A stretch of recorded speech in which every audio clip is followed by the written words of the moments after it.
Well, hello, you guys. I'm Rick Dancer. Welcome to Get Real with Rick Dancer on this Monday night, February 13th. Um, Especially gentlemen, I know we live in a sexist world or a non sexist world.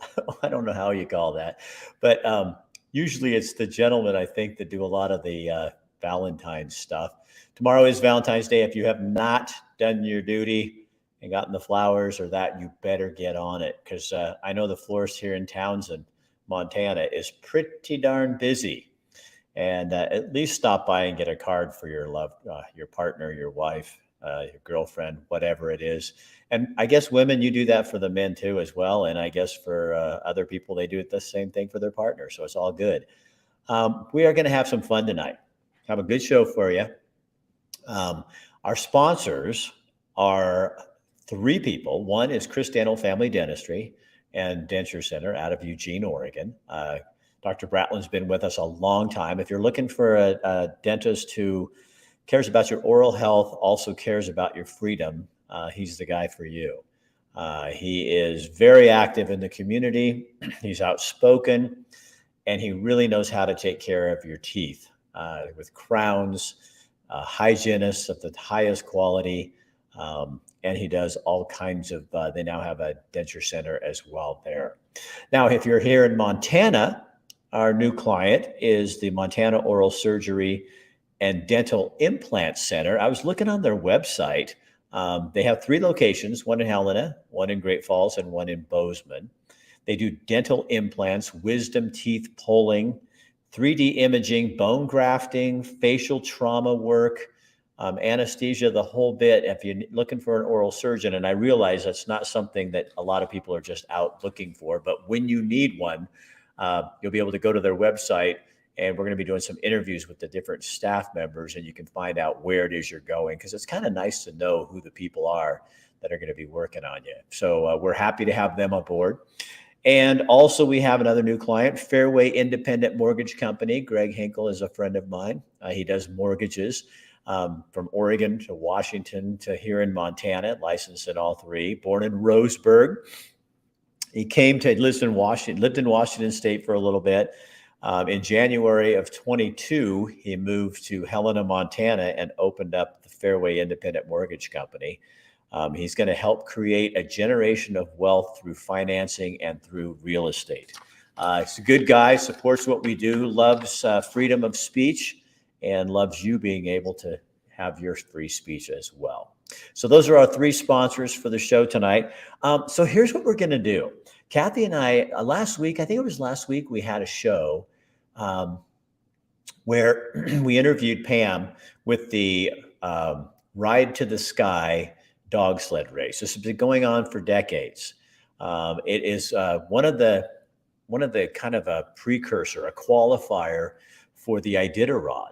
So and a lot of what people do is they'll do three of them. And in fact, Eagle Cap, which Kathy and I have also covered before, it happens over in Joseph. And that was, I think, last weekend or the weekend before. And a lot of these people had gone to that as well. And then they come here. Some of the people we're going to talk to that are really experienced at this, they use this like as a training session because it's a 100-mile race and a 350-mile race. I think it's 350. And so some of the sledders, the mushers as they call them, were just coming in just moments ago. Take them that three days to get through this, and they have supplies on the way. It was interesting. I had somebody see a picture or some video I put up on Instagram of the dogs. They put these little slippers on their feet to keep them from getting, chapped up with all the ice and everything like that. And somebody came on my page and says, "Oh, those dogs don't look like they're having fun. They don't look like these dogs are having a ball. This is why they're bred. This is what they live for." And so, yeah, they're barking and screaming because they're excited. They want to go. And so this happened in Lincoln, Montana. So what we're going to do tonight, I'm going to show you a little video I just put together today. It's about 6 minutes. We'll kind of give you a feel for that. And then we went to this other really cool thing that Kathy found. It's the Blackfoot Pathway sculpture in the wild. This is the coolest thing, but I'll come back and tell you more about that after the dog sled story. and it's kind of gonna be like visiting Montana, Rick Dancer style, the old style, the way we used to do it. So let's take you to Lincoln, Montana, which is actually about 2 hours from where I live, up north of Helena, up in the mountains. Here you go. The first road crossing is right on top there. And Nice to meet you. Nice to meet you. Where are you from? Sealy Lake. Oh, we were just there. Yeah. So how long ago did you start? Mushing? I have been mushing for 31 years. So, yeah, I ran this race the very first time when I was 17, when it was a 500-mile race. So, long time ago, 94, I believe. So, Why what? Why mushing? Why mushing? Well, what better way to see the countryside? I mean, I get to be out in the backcountry away from people with, well, in this race, 12, and Iditarod 14 to 16 of my best canine friends out on the trail, and it's quiet and no man-made sounds, and I mean, it's pretty magical out there. So I think there's no better way to travel. How many times have you done the Iditarod then? 19. This will be my 20th Iditarod coming up. So is that scary though? No, I love the challenge. So it's every year is different. I've run 19 Iditarods. I've seen 40 above in rain. I've seen 62 below. I've seen wind chills of 70 and 80 below.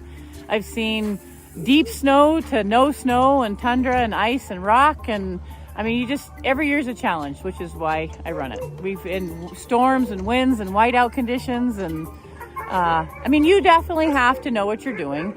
You have to be prepared and be able to take care of your dogs, because if you can't take care of yourself and your dogs, you're in the wrong race, because you're out there in the middle of Alaska. You know, help can't get there within just an hour or two, you know.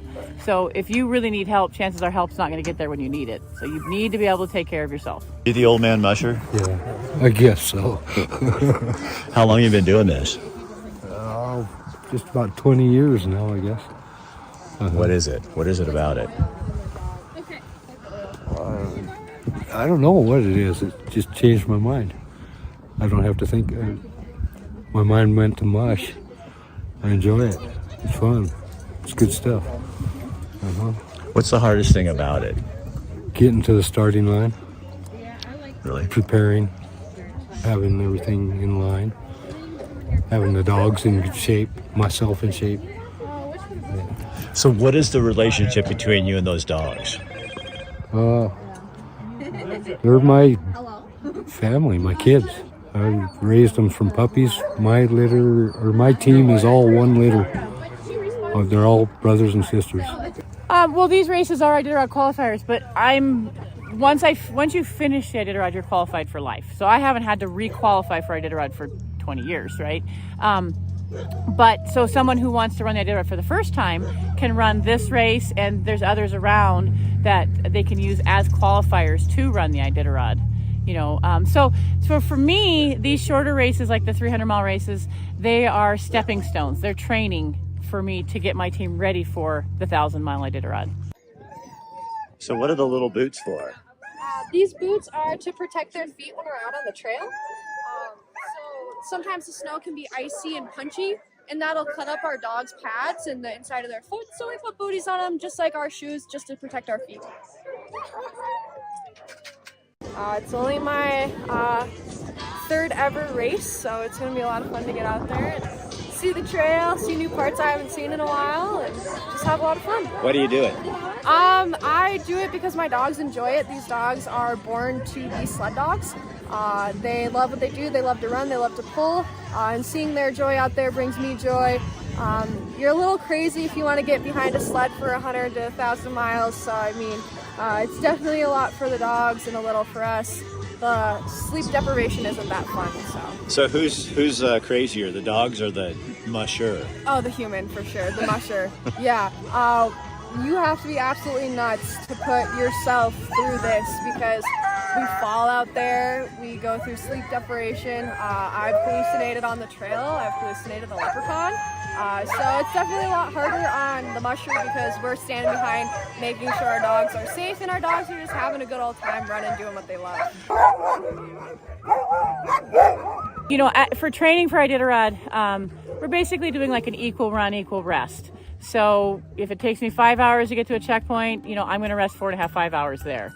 And Iditarod, I probably run 6 to 8 hours, rest 4, run 6 to 8 hours, rest 4. So I do a little bit more of aggressive competitive schedule there. But here, this is just training. So we're just out having fun. We just want to get the dogs around the course and have a great time. And so we're probably going to do more equal run, equal rest. So what is it about your dogs? I've been raising dogs for 31 years, and I have raised 7 generations of dogs in my career. So not only have I raised all the dogs on my team from puppies, I have raised all their parents, grandparents, great-grandparents, great-great-grandparents. So I have raised 7 generations. And so this is not my job. This is my life. My whole life revolves around these dogs. And so it's definitely a lifestyle. It's not something that I just go to work and do and then go home and have another, home life. These dogs are everything. So when you're out there by yourself and it's just you and the dogs, what are you thinking about? Sometimes you're not thinking much of anything. You're just enjoying the dogs and enjoying the beautiful scenery and enjoying being out on the trail. And, the further away from people and the more remote, the more I like it. I just like that remote lifestyle. So I'm on a dog team all winter. I'm on horseback and mule all summer. And I just spend my whole life in the mountains. As remote as possible, I love it. 6, 5, 4, 3, 2, 1. So what is it about Montana? Well, I grew up in Montana, so I grew up not too far from here on a cattle ranch. I've lived in Alaska for a lot of years as well, so I love both states. Both states are just, I love the mountains. I love being able to get away from the towns. I love, just, like I said, getting in the backcountry. And there's some pretty awesome backcountry here.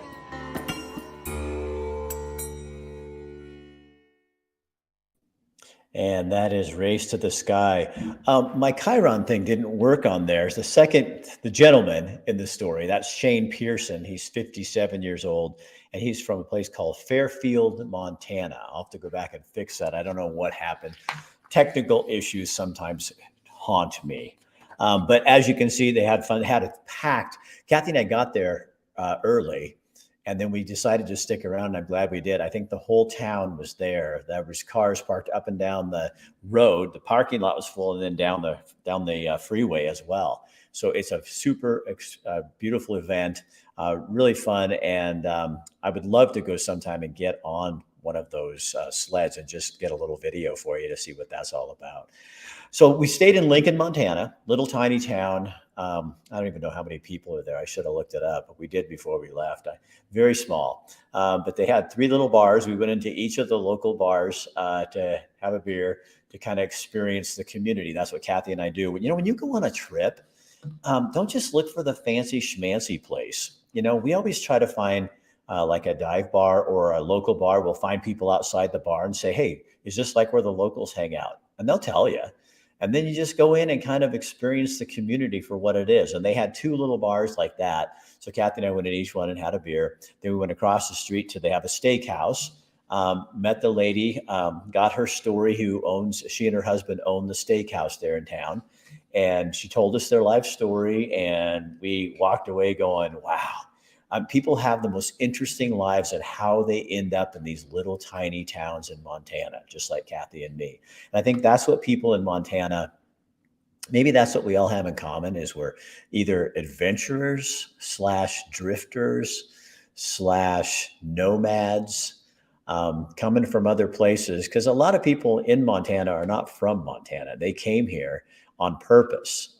We come here because we're looking for what Jesse's looking for.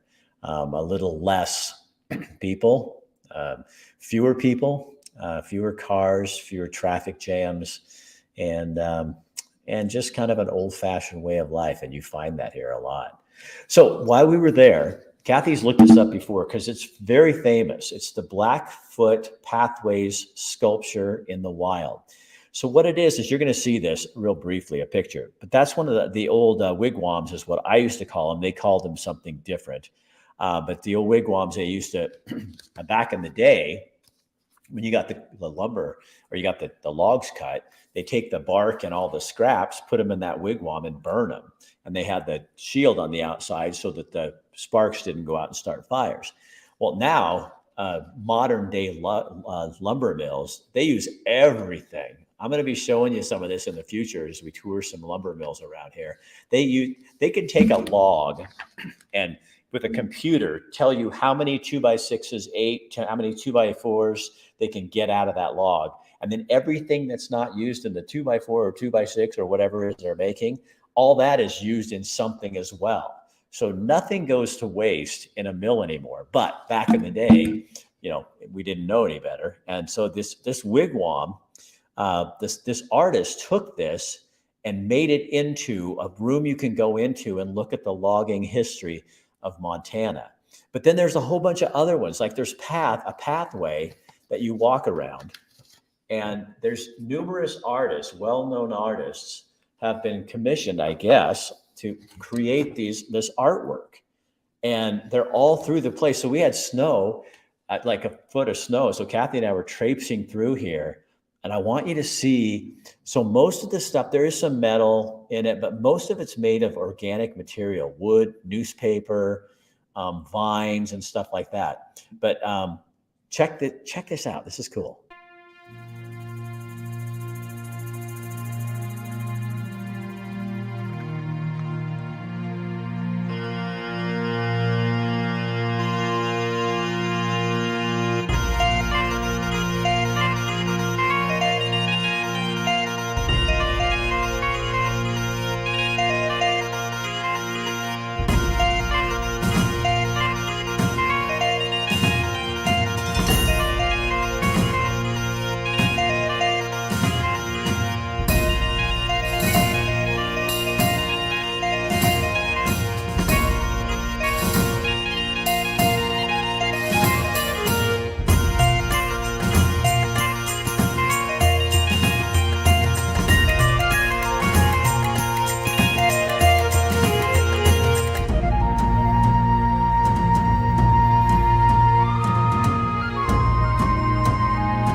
Isn't that cool?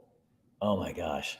I'm going to take these off because I don't have to hear any more sound anymore. That is one of the coolest things. And I wasn't expecting it to be what it was. And what's really cool is all those sculptures are in and amongst a bunch of ponderosa pine. So you really have to, especially in the snow, you really have to look for them. And all of a sudden you'll think, God, is that something? And it'll be standing up there.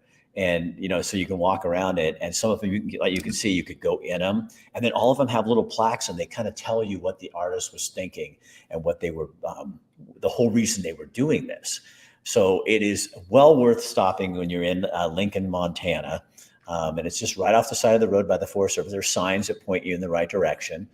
We didn't get to go see the biggest grizzly bear. That was across the street. We forgot. And so, and it's not alive. It's not a living. There's also a really cool little furrier in Lincoln where you can go and buy. I mean, it's expensive, but they have some beautiful silver fox. And in Montana, fur is still a thing. I know out there in Oregon, it's kind of illegal, and well, not really illegal, but in people's mind, it's illegal. Montana gets cold enough that you can wear it, so you need it. So I want to kind of explain some other things going on here. Uh, so what we're changing the way we're doing our programming, thanks to Facebook and its ridiculousness. So I'm going to tell you the story because it's got an update on it, just so you have it. So about a week ago, I posted a picture of a guy in a Speedo holding balloons flying over Montana. And it was supposed to be like a joke, like, oh yeah, here they are going over Montana. Well, Facebook didn't think it was funny. And a lot of you got caught with it too. So they shut down my page for a day. And then they took away my ability allegedly to advertise, but actually I'm still doing it. And so that didn't, because they'll still take my money because we advertise for our customers and stuff. And then they wouldn't, so they wouldn't let me on for a day, and I can't do lives for 27 days. So that's kind of a pain because now we're doing it on YouTube. So what we're doing is we're doing all of our lives now on YouTube, LinkedIn, Twitter, my website, rickdancer.com. So if you go to rickdancer.com and just hit subscribe, and it'll let you know when we go live. Go to YouTube, hit Rick Dancer TV only, just Rick Dancer TV. There's ones that have all kinds of names. They're fake accounts with numbers and all that. It's just Rick Dancer TV. Go there, subscribe, and then hit the little bell, and it'll notify you every time we go live. What we're going to do is we'll still be doing live eventually back on Facebook again, but with our more controversial shows, or the shows that I think that they may be over touchy about, I'm going to do those on our main channels, and then we'll just share short little pieces on Facebook because they're just not reliable. So here's what happened next. This is why they're just terrible people to deal with. So on Saturday morning, I get up and there's a notification again that I have posted the picture of the balloon guy. And at 4 o'clock in the morning, I wasn't up at 4 in the morning. I couldn't have posted it. I didn't, and it wasn't on my page, but they flagged me for it. And now they say I can't go on for 57 days. I can't go live. Well, it's like, what? Oh, and to part of this whole thing, they called the picture sexually exploitive. There's nothing sexually exploitive. The other day I was on my feed going through, and a porn site came up, and it was like a porn video, and it was like right there on the feed, and that survives. And my picture of a man in a bathing suit with balloons is sexually exploitation. It's like, oh my gosh. So they flagged me again. I as of right now, this moment, it is 6:30 Montana time on Monday night. I am still not able to post on my page until tomorrow because it was 24 hours. And I have appealed. I actually made a phone call yesterday and got somebody to talk to me, but they still haven't changed it yet. And there's no guarantee that they will. So moral of the story is we're going to change the way we do things. And so the best way for you to find our content, the full content, the watered down stuff will be on Facebook. The meaty stuff and this kind of stuff will be over here. So we'll still be sharing our shows, but not all of them, because Facebook's just a little too sensitive for our material, I think. So last thing I want to leave with you. This has been a real nightmare for me. I mean, just because, I'm proud to serve my clients and my customers, and anytime I can, and we're getting everything on there, but it's just like it makes it harder.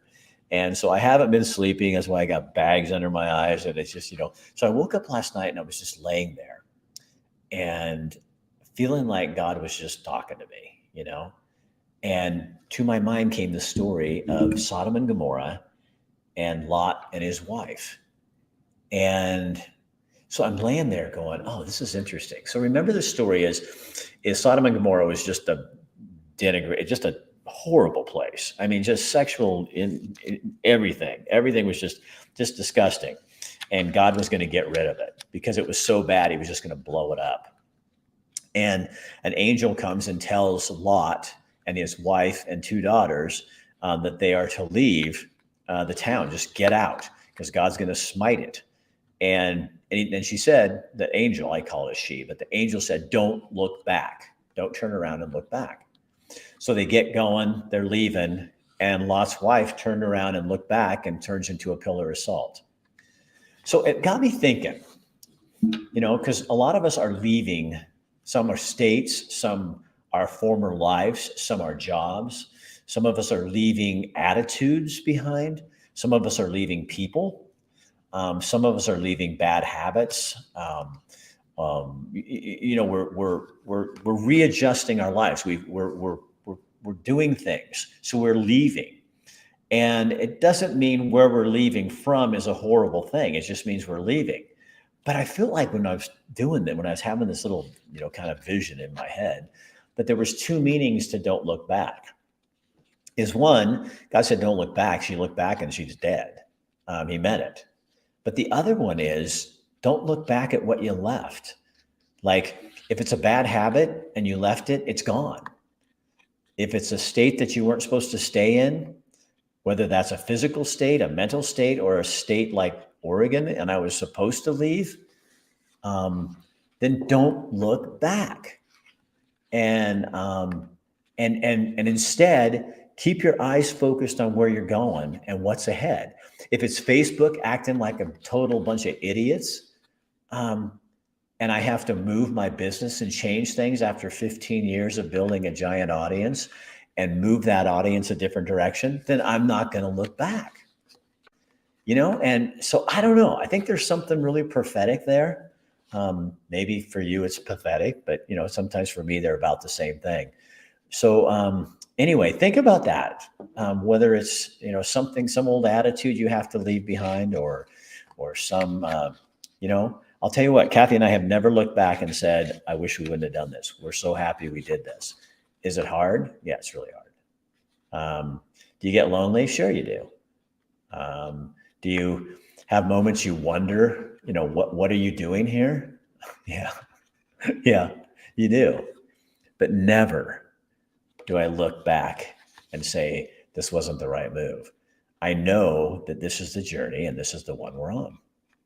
And we're going to see where this leads us. And I hope that you're following, and I hope that you're doing your journey the way you're supposed to as well.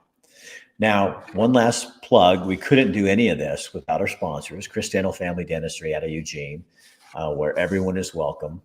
They do dentures, crowns, regular hygiene, filling cavities, all the things that a dentist does. But they also give you the freedom to believe what you want to believe. No agenda, just whatever you believe. And then we want to thank our we're into dentists and oral surgeons, Montana Oral Surgery and Dental Implant Center, where they do wisdom teeth, bone grafting, facial trauma. When you need, any kind of oral surgery done, that's what they do. They have 3 clinics, one in Helena, Great Falls, and Bozeman, one of our new clients, and we're really excited to have them on as one of our sponsors. And then we also have Greg Hinkle with Fairway Independent Mortgage Company, trying to help you, really just with your finances, by purchasing homes, whatever it is you need for mortgages, the financial needs. That's what Greg is here. And he's in Helena, but he's from Oregon, Roseburg. He's a Roseburg boy, living here in Helena now. But he can do loans out of Oregon, or mortgage out of Oregon, Washington, and Montana. And we'll be talking about this in the future. There's some people you need both when you come in from Oregon to Montana. We'll have Greg explain that to us sometime, how that works. So we can't do this without our sponsors. So if you are in the area, if you're part of our Montana audience, and you support our sponsors, because that helps us and that helps them, and it helps you. If you're back in Oregon and you're looking for a dentist, Dr. Bratland is your man. All right. So tomorrow, Valentine's Day, I've got a show already taped up with BS Free MD. Also, when you're on our website, we always give you the shows that are coming up this week. So you'll have a schedule, so you'll know what's coming up. But tomorrow we're going to talk about poo. An expert. She's a doctor, and they're doing research on how you can transplant poo and make people solve some problems for them, some medical issues for them. I'm not kidding. It's one of the most interesting things. So what we do is Doctors Tim and May, they run BS Free MD is their podcast. So what we're going to do is they did a podcast on this with me asking questions for about 30 minutes. And then I'm going to air that part. And then you go over and watch their podcast on Spotify or any of your favorites, and you can watch the whole thing. And so you'll get the tail end, because they get in more in depth and that kind of thing. In depth into your poop. Just what you want, huh? No, trust me. This is super interesting. And I thought with Valentine's Day, this would be the perfect day to get on there, because everything's roses and smelly, beautiful things and chocolate. And I think we should just add poo to the list. So it'll be our show tomorrow. And then on Wednesday, remember that a week or so ago, we had someone on and talking about nationals, giving up your status in this country to become a national.